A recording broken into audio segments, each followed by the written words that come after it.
Tu as forcément entendu parler du pouvoir des affirmations positives, le pouvoir qu'elles peuvent avoir sur toi, sur ta manière de penser, sur ton attitude et ta confiance en toi.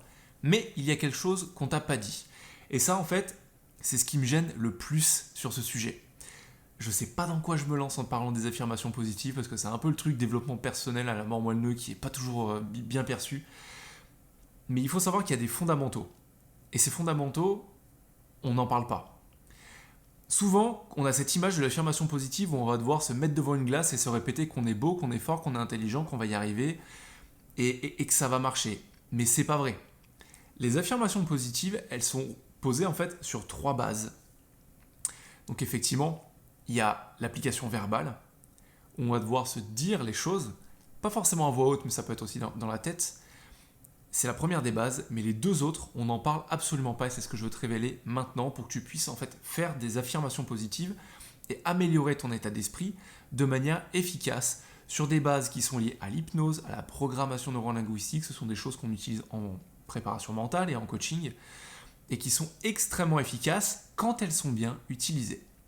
Alors voilà comment est-ce que tu peux faire pour toi des affirmations positives, passer à l'action de manière efficace. Donc ça commence par le premier levier. Il faut que tu choisisses un mantra. Par exemple, moi, quand je veux travailler ma confiance et mon calme, je vais me répéter calme et confiant, calme et confiant, calme et confiant environ 50 fois. Ça peut paraître beaucoup, mais franchement, c'est pas super long. Mais si tu te limites à ça, il y a un problème.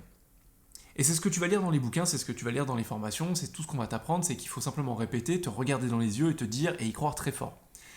Mais il y a ce que toi tu dis verbalement, même à voix haute dans ta tête, et il y a ce que ton inconscient continue à croire.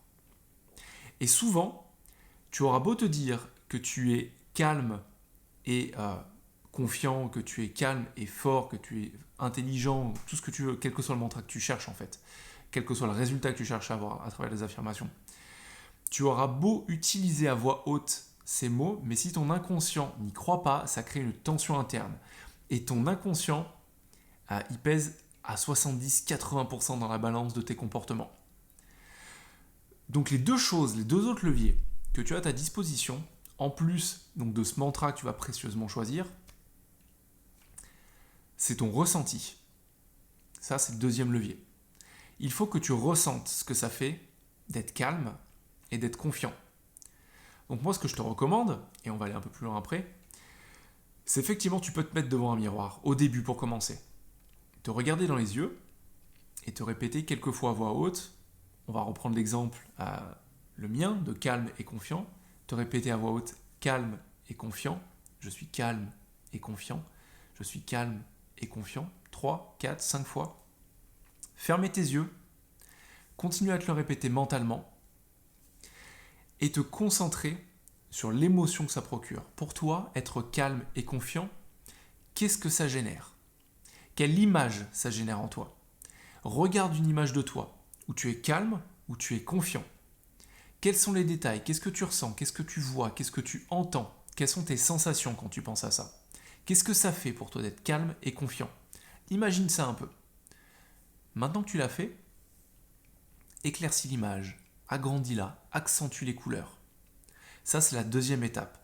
Une visualisation, elle doit jouer sur tous les sens. Donc, regarde cette image de toi qui est calme et confiant, ou quel que soit le mantra que tu as choisi, et focalise-toi dessus. Agrandis l'image, accentue les couleurs, écoute ce que tu entends, ressens ce que tu ressens dans cette image. Enfin, ça c'est le dernier levier qu'on ne te dit jamais, mais qui est sûrement le plus important. C'est une fois que tu as choisi ton mantra, que tu as fermé les yeux, que tu es en train de te concentrer sur les sensations, le ton que tu utilises pour ces affirmations est extrêmement important. Il doit être en corrélation avec ce que tu es en train de répéter. Donc pendant que tu te dis « je suis calme et confiant », il faut que tu sois dans ta tête, tu aies le ton, l'intonation de quelqu'un de calme et de confiant.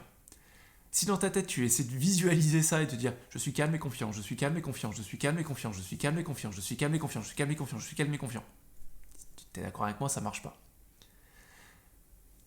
Quelle est ta représentation de quelqu'un de calme et confiant ? Pour moi, c'est quelqu'un qui a une voix plus posée. C'est je suis calme, je suis confiant. Je suis calme et confiant. Je suis calme et confiant. L'intonation est extrêmement importante. Ça, c'est valable pour moi. Il faut bien que tu définisses ce que tu entends par ton mantra. Si tu te dis je suis capable de faire cette séance de sport, je suis capable de postuler à ce job, je suis capable, quel que soit ton objectif, il faut que l'intonation soit confiante. Il faut que ton intonation soit en adéquation avec ce que tu penses de quelqu'un de confiant, avec ce que tu penses de quelqu'un qui est intelligent, quelqu'un qui est beau, quelqu'un qui est capable de se dépasser, quelqu'un qui n'est pas stressé. Quel que soit le mantra que tu utilises, c'est avec ça que je veux te laisser.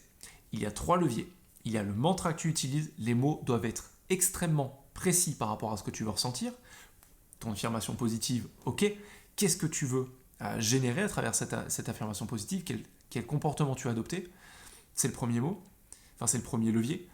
Le second, ça va être de ressentir quelles émotions tu attaches à ce mantra, à ces affirmations. Tu dois ressentir fondamentalement, intérieurement, ce que tu essaies de véhiculer à travers ces émotions, enfin à travers ces affirmations, et les émotions que tu veux ressentir. Et le dernier levier, c'est le ton que tu utilises, la tonalité de ta voix, l'intonation. On n'en parle pas assez, mais c'est extrêmement important. Parce que c'est une fois que tu auras les mots, l'émotion, l'image que tu y attaches, le ressenti que tu y attaches, et l'intonation attachée à tout ça, qu'une affirmation positive devient extrêmement efficace. C'est un outil redoutable, teste-le, tu peux le faire pendant 5 jours, tu vas déjà, dès le premier jour, en quelques minutes, en ressentir des bénéfices. Franchement, je t'engage à le faire. C'est un levier qui est sous-estimé, qui est passé de mode parce que trop développement personnel, parce que machin, mais simplement parce qu'on n'en donne pas les vrais leviers et on n'en donne pas les règles pour que ce soit vraiment efficace. C'est ni plus ni moins qu'une visualisation, ce sont des outils qu'on utilise tout le temps en coaching et en préparation mentale, en hypnose, en PNL. Sincèrement, sers-en toi, c'est ultra efficace. En tout cas, j'espère que cette vidéo, elle a répondu à un besoin. Tu l'as aimé, si c'est le cas, tu peux la liker. Tu peux me poser des questions en commentaire, j'y réponds toujours. Et pour être informé des prochaines vidéos, n'hésite pas à t'abonner, je fais ça mais je ne sais pas si c'est de l'autre côté, à t'abonner à ma chaîne pour recevoir toutes les nouvelles vidéos. En attendant, je te dis à très bientôt. Ciao.